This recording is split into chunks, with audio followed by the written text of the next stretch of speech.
Hey my friend, this is Nestor Nidome, and today I want to share a chapter from the Psycho-Cybernetics book that I read. And it's almost to the last chapter, and the only reason I want to share this chapter and kind of make a review of it is because I believe, in my opinion, that this is one of the most powerful chapters this book has, because it actually started to teach me how our subconscious works and how you are able to use it to reach any goal you want. And it kind of explains a little bit more scientifically, if you want to kind of use that word to express what's really going on in your brain. The chapter is chapter 14, how to get and keep that winning feeling. And just the winning feeling itself is something that is so very important for you to always be experiencing every day, as many times as you can, because that's what's gonna pull you towards your goal, that winning feeling, that winning of success, right? So that's the thing, because especially in a journey of entrepreneurship, small business, it's like a roller coaster. Some days you feel like, oh man, you're gonna make it, you're gonna be a millionaire, everything's gonna work out, and all of a sudden the next day you can just flat on your face, feel like you just fell and everything is crumbling all around you. And so when that's going on, it's so important for you to understand how to pick yourself up, how to start getting that feeling of success right away. That's what athletes do. That's what a lot of movie stars do. I mean, that's what a lot of successful people do. Like in an athlete, if they fumble that ball, if they didn't get that touchdown, how do you jump from that? How do you come back from that and then still win that game? Still win that game. Still make that awesome, acting. How do you do that when you just fumbled it, when you just made a horrible mistake, or you just feel horrible? You're not feeling yourself. How do you get that feeling? Well, just the first sentence right here says, your powerful servo mechanism is teleological. That is, it operates in terms of goals and end results. Just so you can understand, your subconscious mind always is working in goals. And this is a big thing right here. This is the big thing you got to understand. It doesn't matter what the goal is. It could be a negative goal or a positive goal. Your subconscious does not know what a positive or negative goal is. It does not know it at all. So if you're focusing on negative things, what do you think is going to happen? And if you're focusing on positive things, what do you think is going to happen? So what's going on is that even for me to reach out for a pencil or something, or reach out for to turn on a fan or to turn on a light or something, that's a goal. My goal is for my hand to get to that switch and turn it on. That's my goal. So what is it doing? You're going towards that goal, and your brain and your subconscious is gearing you through it by little corrections. You can tell this on a baby. I mean, look at a baby, right? When they're trying to reach for something, they go over here and they go over there and they can't reach it. And little by little, as the months go by, they get better and better and better, right? Because they're continuing that. But that's what it is. I mean, we just think that, hey, I'm going to reach for this book like this. That it's automatically, right? Because we've already practiced it so much that our brain instantaneously knows where it needs to go, okay? So by knowing that, that's why the rich get richer. That's why successful people become so more successful as time goes on, because they practice. They practice their goal. They practice reaching goals. They practice, getting there. And that's the trick. You got to practice and practice and practice. So let me go on right here really fast. So the next thing it says, think in terms of possibilities, right? So it says, supply a goal capable of activating your creative mechanism. You must think of the end result in terms of a present possibility. The possibility of the goal must be seen so clearly that it becomes real to your brain and nervous system. So real, in fact, that the same feelings are evoked as would be present in the goal were already achieved. So what does that mean? You got to make it real. That any vision, any goal you want, you got to make it as real as you can. How does it smell right there when you get to it? How does it feel? Is it cold? Is it hot? What are you listening to? What are you looking at? Use all the senses you got, because your subconscious really cannot tell between something real and something imagined.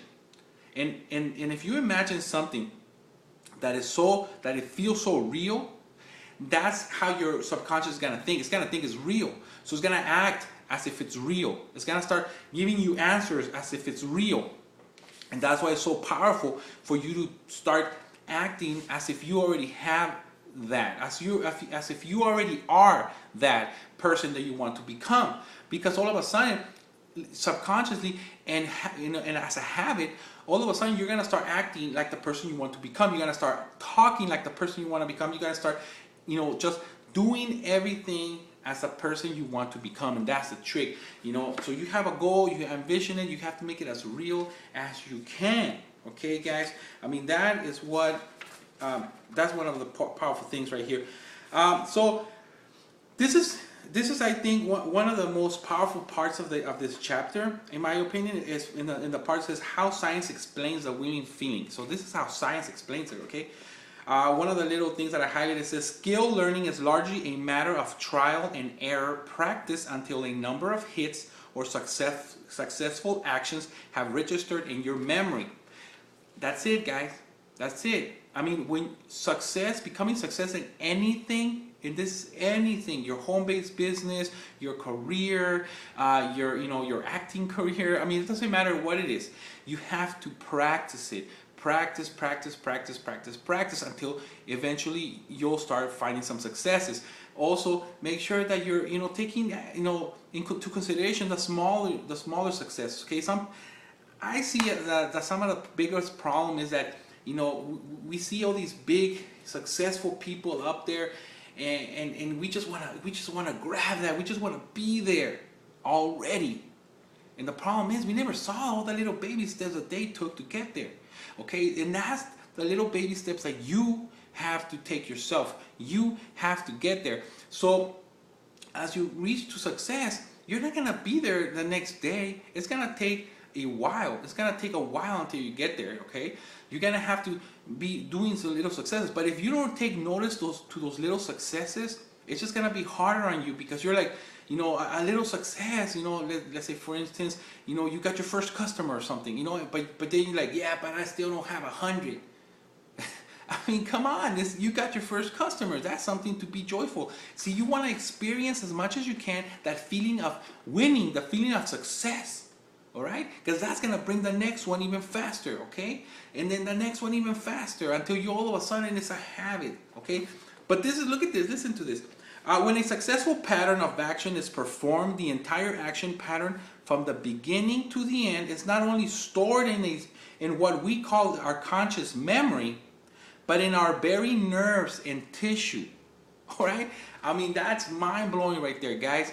As you start getting more successes, as you start practicing, what's going to happen is not only that it's stored in your subconscious, it's storing all over your body. It's getting stored inside yourself. Okay, that's why it starts to become a habit. That's why you start getting that Midas touch. Because that Midas touch is not something magical that happened overnight. That Midas touch is something that all of a sudden your cells, your body, your brain, your nerves, everything knows exactly what to do, what to say, how to talk, where to go. It knows exactly what to do. That's why some people, when you see them, you're like, man, they got the Midas touch. It's that they've been practicing so much. It talks in the book how it's not like an LP, like, where it makes grooves in your nerves. It actually is more like a CD, where it's digitally engraved in your brain. And what's going on is that it's engraving it on all your brain cells. And as you practice even more, it engraves it even more, it engraves it even more, and all of a sudden it's like right there, and now it's digitalized basically, and when you get to a certain situation, it knows where to go, right away, That's why it's so important to read books. It's so important to listen to powerful audios. It's so important to follow the people who you want to become like, right? But that's another thing that it says is basically saying how I can feel it in my bones. How like some people are like I felt it in my bones. It's because maybe literally that's what is happening. Is storing all that information inside of you. Inside of all yourselves, my friend. That's what's going on. I mean, so scientifically, now you know what's going on. You have to practice. Let me, I don't remember exactly what the name of this doctor is, but back when I was studying psychology, we were studying this doctor, and it was such a long time ago, I forgot what it is. And let me kind of just paraphrase the study. He was studying short-term and long-term memory, and what happened to this doctor is that while he was doing that, he lost his short-term memory. He lost it. He actually had to, was hospitalized. But he still had all his memory from before, his long-term memory. It's just that he couldn't retain any more new memory. I don't remember exactly, how fast he would forget about it. But he made this experiment on himself that proves basically this, okay? He couldn't remember everything, right away. So he did this really simple test of outlining a star, okay? Outlining a star. And when he outlined it, he had to do it as fast as he could, as accurate as he could. And he had a star, and he couldn't touch the sides of the star. He had to go in between them. And he did it every day. Every day he would do it, right? But every day he wouldn't remember that he would think that this was the first time he was tracing that star, because to him that first time it was the first time, but because he couldn't retain short-term memory, he will forget that he traced it. So what happened is that over time, as he thought he was doing it the first time, he started noticing, because he was keeping a journal so he could remember, right? He was noticing that he was getting better at it, because he was just like the first time he thought it was the first time, so all of a sudden he'll do the star, and it was like really good, like really fast, and he was like, whoa, this is my first time doing this. How was I able to do this? And as he reviewed his journal, he noticed that it was like his 100th time or something, right? It was like 100 times that he had done it, and he's like, whoa, it's like I've done it 100 times. So he started noticing a pattern that it as you're doing stuff physically, it's engraving it in your thing. Even though you lost your short-term memory, it's still going into the back. It's still engraved in yourself. And your hand remembers all the movements, all the physical stuff. It remembers it. Your brain remembers it. So with that, guys, success is something that you got to practice. Success is something that you just got to do on a daily basis, and eventually you'll get good at it. Okay? That's the thing. So you have to be consistent. Okay, guys, you have to be consistent in one thing. If you're changing your mind from one thing to the other, you'll have a harder time being able to find success. It's like you're doing the star, for a couple of days, and you're not outlining it right. You're getting out of the line, and all of a sudden you're like, I forget this. I'm gonna start doing a circle because I think it's easier. So you start doing a circle, and then all of a sudden the same thing's happening, right? You're like, forget this, I'm throwing it in the trash. I'm gonna start doing a square because the square seems simpler. But it's the same thing. You're still trying to outline it. And what's going on is you don't let your brain, you don't let your subconscious, you don't let your nerves, you don't let your body remember and grab all that information and engrave it in there so it could become natural and habitual. All right? So stop grabbing that star. Trying to get that square and that circle and that triangle, whatever it is. Stick with the star that you have right now until you're successful. Then once that's successful, once you really fast doing it, you can move on to the other shapes. All right? That's the trick. Okay, guys? Well, thank you for joining me on this video. It went a little longer than what I thought, but I want to recommend this book, Psycho-Cybernetics, by Maxwell, right there. All right, guys.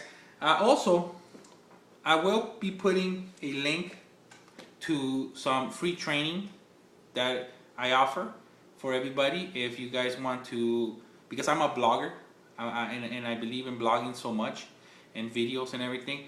But if you want to have some free training, then there it is. I'm gonna put a link right there next to this video wherever I post it, and that way you guys can have access to that training. Because like I said, you gotta start somewhere, and start getting that training. Look it over and over and over until you grasp that idea. Because the training is not just for blogging. It's for everything. It'll teach you how to do traffic. It'll teach you how to do, how to build your mindset. It'll teach you everything you need to do to start your business in the right track. Okay, guys, if you haven't liked my page, go to www.learnwithnestor.facebook.com/learnwithnestor Learn with Nestor, and go ahead and hit that like so you can follow me. Like this video, comment, very important for you to comment, and share it if you want. Alright, thank you guys for joining me on this video, and I'll catch you on the next video.